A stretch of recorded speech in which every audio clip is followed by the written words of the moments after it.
Hey guys, so some people have been asking how do I update my team. I'm not sure how to use ESPN Fantasy Football, so I'm just going to give you guys a really quick overview of what to do now that we're in week 4 and how you update your roster. We got first round of bye weeks this week. It's important you make sure that you don't have any bye players in your starting positions. So you can see over here I've already got some pending moves. I'm just going to show you one real quick. Notice nobody in here is on a bye week, and I do have some bye weeks on my bench. I've already moved those players out of the starting lineup onto my bench because they're not going to score me any points. Quick overview of what all these numbers mean. Obviously, QB, quarterback, what player I have in that slot. This little icon right here will show me a video update about Aaron Rodgers. This icon will show me just a text update. You click on it, little window pops up, tells me about Willis McGahee and what they think he's going to do. If I wanted to do anything, I just click here, move, and you can see I can move him into my bench and basically rotate him here with Steven Jackson. I don't want to do that, so I'm just going to double click on it, and then it goes away.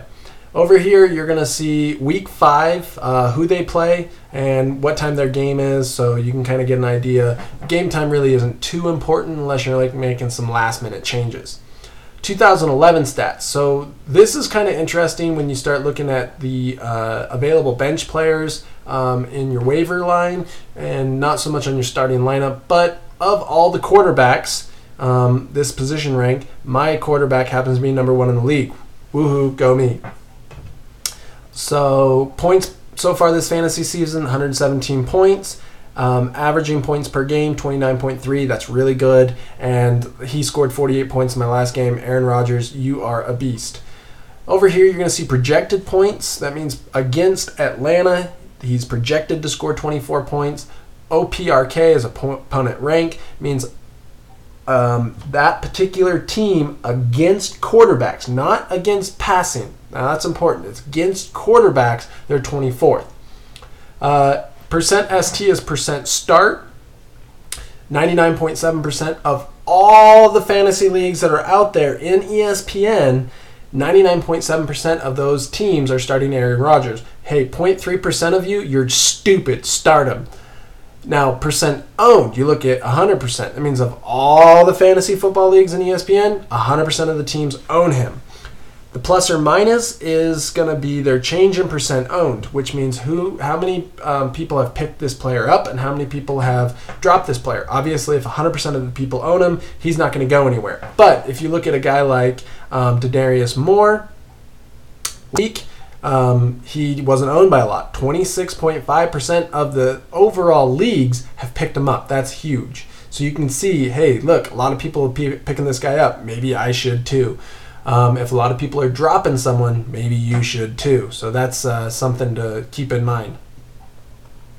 So let me go over here. We're going to jump over. I've got a different tab created, and I'm going to click on players so you can see something over here. Now this is all players. It's a bunch of information. I like to narrow it down to the actual positions. It defaults to available, but if you wanted to see what other people have, you can click on all, and you can see that, other people own these players, and you could, proposition a trade if you wanted to.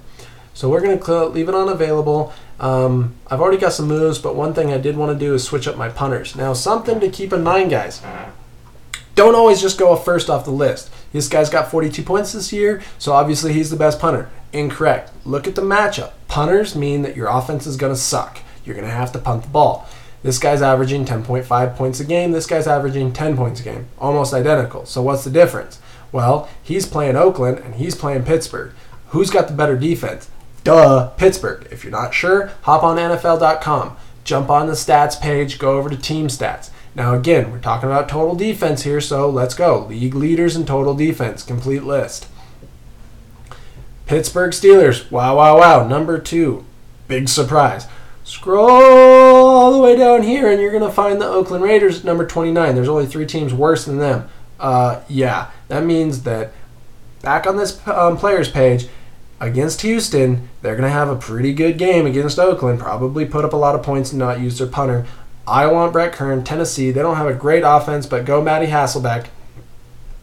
I'm going to pick up him, go down here, click on my punter, so that I'm going to drop Chris Clue. He's only averaging 8.5 points a game, and he's going against Arizona, so they have pretty decent defense.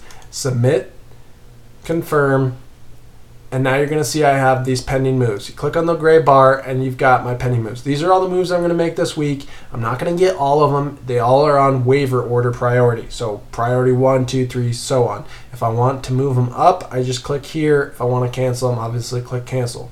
The waiver order is this guy right up here, guys. That means that there are 7 teams that get choices before me, and then I'm number 8. It goes through each round. So this is round 1, I get the 8th pick. Then we go here, I get the 8th pick. Then we go here, I get the 8th pick.